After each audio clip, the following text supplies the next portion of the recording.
I remember this Quality Cafe, isa sa pinakaunang cafe in Naga City, near Plaza Quezon, Naga. Kilala sila sa masarap na chiffon cake.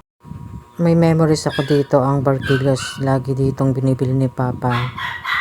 May pinagong, pansit, mga biscuits, iba-ibang klase. Mas madami silang biscuits dito. Ito, tinikman ko yung pansit nila. Masarap yung lasa niya dito. Nakakwentuhan ko pa yung may-ari. I think parang 79 years old na siya. Nabanggit niya. Bumili ako ng mga biscuits and yung kanilang gawang biscuits. May pangalan pa siyang Quality. Ang sarap nito sa kape and milk or tea. Ito inaangkat nila. Alam ko ano to. Sa Bulacan pa siya nanggagaling. And ito ay may supplier sila galing pa ng Davao.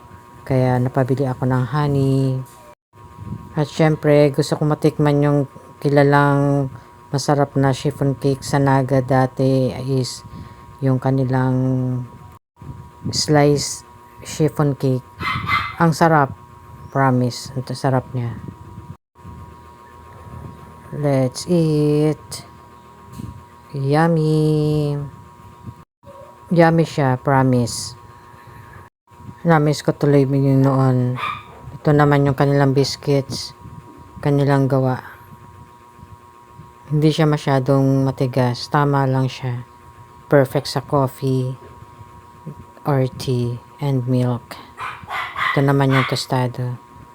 Mamon. Let's eat.